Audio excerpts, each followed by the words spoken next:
नमस्कार, सत्ता में आपका स्वागत है। मैं हूं राहुल सिन्हा। जम्मू कश्मीर विधानसभा परिसीमन करके जम्मू की सीटें बढ़ाने की तैयारी की जा रही है, लेकिन इस फॉर्मूले ने महबूबा मुफ्ती से लेकर उमर अब्दुल्ला तक की बेचैनी बढ़ा दी है। इस बेचैनी पर हमने अपनी स्पेशल रिपोर्ट तैयार की है, जिसे आज आपको जरूर देखना चाहिए। बिहार की सड़कों पर आज बीजेपी और विपक्ष के नेताओं ने जगह जगह सत्यनारायण भगवान की कथा की और ब्राह्मणों को भोज कराया। बिहार में हो रहे ब्राह्मण भोज का उत्तर प्रदेश के चुनाव से क्या कोई कनेक्शन है, ये भी आपको बताएंगे।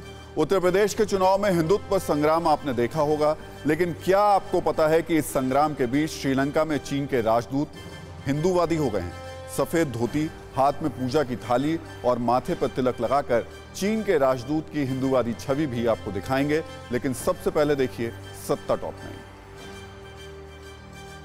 पंजाब में बेअदबी के बाद केंद्र ने चन्नी सरकार को अलर्ट जारी किया है। सूत्रों के मुताबिक पंजाब के तमाम धार्मिक स्थलों, डेरों, मंदिरों, गुरुद्वारों और दूसरे धार्मिक स्थलों पर सुरक्षा बढ़ाने के निर्देश दिए गए हैं। केंद्र ने कहा है कि भावनाएं भड़काने की साजिश रची जा रही है। चुनावी राज्य पंजाब में कथित बेअदबी की घटनाओं पर सियासी घमासान तेज है।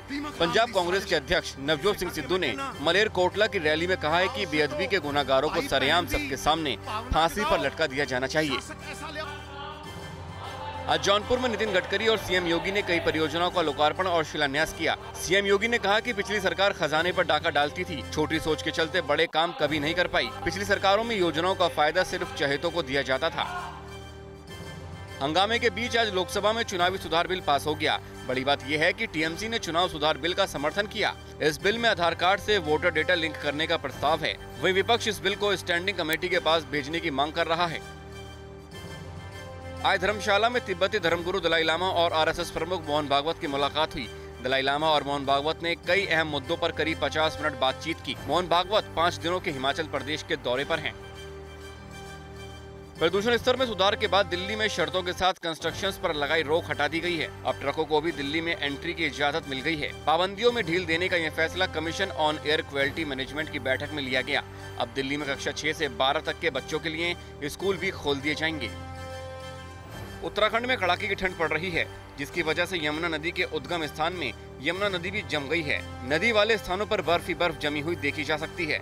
यमुनोत्री में न्यूनतम तापमान -10 डिग्री तक पहुंच गया है। हालांकि यमुनोत्री का कपाट बंद होने से यहाँ चहल पहल नहीं है।